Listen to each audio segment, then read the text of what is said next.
questions, please. Annemie? Hi, Zach. Hey, how you doing? Good on you. You made your debut against Japan last year, and you were a bit like a rabbit in headlights. I think it was a big moment for you, and when I spoke to you afterwards, you were like, it was a big moment. Haven't been to dance farm yet. Have you been to the farm? No, I haven't. Just looking back at your journey up until now, how have you grown as a player and as a person, being in this environment? So since like we last saw each other? Well, since that game. Okay. Since your debut. In this environment, you're with the best of the best. So every day, like you're picking at their brains, you're learning this, you're learning that, and you obviously get better. So just being in this environment makes you a better rugby player. And I like to say that I feel more competent because of the small things you learn from, a Thomas Tutoy, Bill Colo. Yeah. So you would say you've grown a lot? I think so. In terms of your technique? Yeah, from a technical aspect, definitely. But also just like mentally, that mental strength that comes with the training of at the Springboks, because obviously it is intense. It's not like the same as your union. It's a different caliber. So yeah, I think I've learned quite a bit.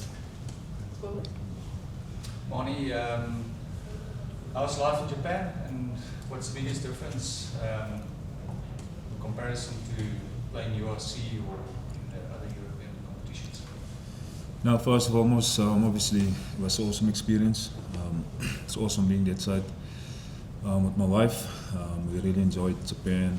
Obviously, it's a different culture. It was something new to us. But obviously, the people are so kind that side. They made us feel at home from the word go, especially the team where I'm at. They made it easy for us to fit in there, and yeah, we really enjoyed it. And it is obviously different. The rugby that side is different compared to URC. More like it's more free flowing, attacking rugby. But obviously I enjoyed that part as well. And yeah, that's something that I wanted when I make the move that side, to go that side. I wanted something new, I wanted something fresh at that time, and that is exactly what I got. And yeah, I enjoyed every bit of it. Zach, Coach Rossi was telling us about how impressed he was from your scrum in the live sessions. Just what can you learn from guys like Ox and Gerard Stennekamp and whoever it is, and how competitive is it in the training? And how useful has it been for you to scrum against those guys? I think it's almost easy to say that like a scrum session is tougher than what you'll expect in the game, because Ox, Gerard, these guys, Boan, all of them, they are beasts, absolute beasts. So every time you scrum against them, and each one of them are different as well. So you learn a different skill every time you scrum against a different one of them. And it's not just the technical aspect, like I said earlier. Being switched on every single time is important, and I learned this in these scrum sessions. And I think, going to that dark place is something that I've learned a lot from in these environments. Yep. Your club in Japan released a video whereby you're back. It was quite cool to see how you're quite coming into your own as a person and communicating a lot.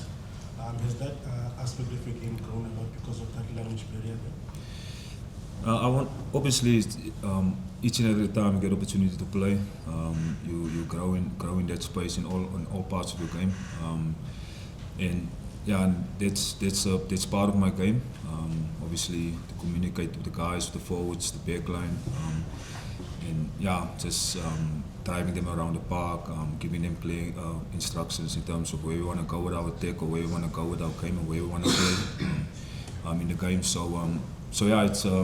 something that I'm used to, obviously, because it's my job. Because at the end of the day, like I said, I have to drive a team around the park and make sure we play in the right areas, and we execute our plan, and giving instruction to the guys around me.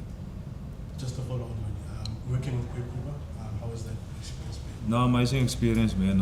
Obviously, like we all know what type of player Coit was. He's a legend of the game. Obviously, he played almost similar to me. I learned a lot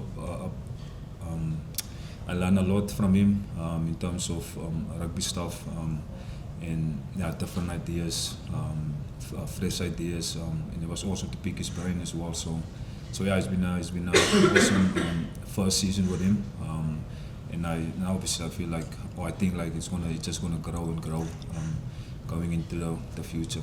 My time that side.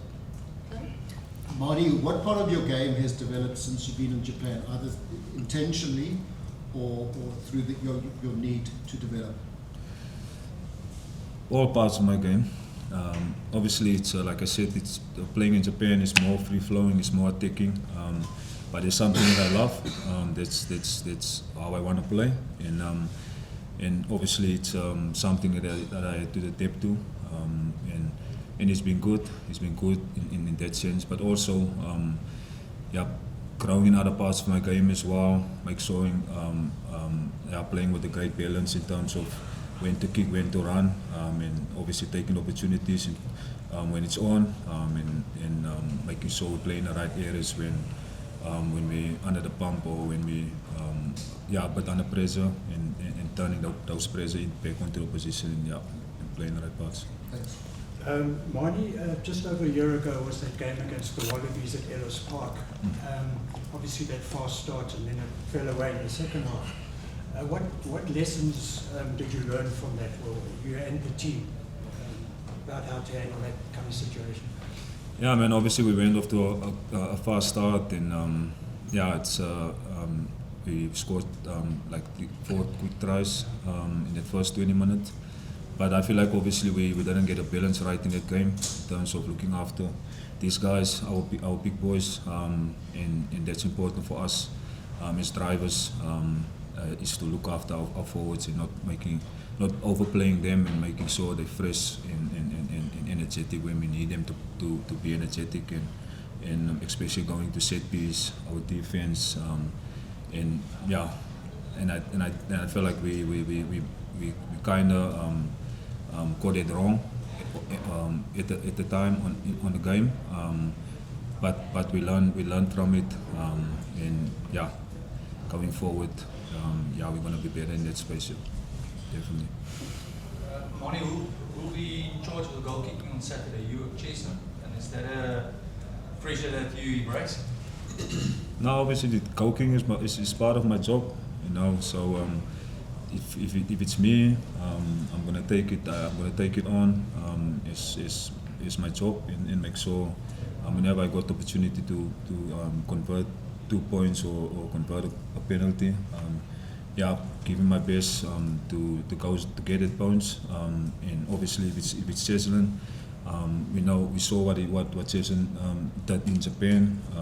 He, at the moment, he's kicking the ball very well, and he's doing really good. And obviously, last weekend against Barbarians as well, he was slotting him nicely. So it's we will see who's gonna do the kicking duties. Do you do the goal kicking for your team in Japan? Yep, I do it there. Manie, any lingo or jargon you picked up in Japanese to describe the game of rugby? Lingo? You know, like a phrase how they describe their rugby, or just something interesting that Japanese use to describe the game in general? No, free flowing. In Japanese, is there a word there? Oh, in Japanese, no. No, I can just say just the basics, konnichiwa, and oskari, Anything you've picked up there, food culture-wise, that you enjoy? Food? Yeah. Yep, the food is amazing, I must say. The yakiniku, I love yakiniku. It's almost like yakiniku. It's almost like a braai for us on a gas stove. Frying meat, and then obviously eat it from the grill. That's amazing. Me and my wife we really enjoyed it, and obviously the ramen as well, and all of the traditional food. It's really amazing, and we really enjoyed it. Last vlogging question over there. Manie, how much do you know about Dean Smith? I don't know if you watch much of Northampton or England in the Six Nations. What sort of challenge do you think he'll pose to South Africa on Saturday? It's Finn Smith, eh? Yeah. Oh, yeah. No, I think he's a great player. Man, he's great attacking abilities. He reads the game well. And understand the game well as well. Control the game nicely, and he's a really good player. And I expect an awesome challenge on Saturday against him. But yeah, I'm looking forward to it. Can I ask just one more question? Might bring back a slightly painful memory, but like the 23 semi-final against England and being replaced in the first half, how do you reflect on that experience? Obviously it was a good one for South Africa overall, but was it painful for you to be replaced?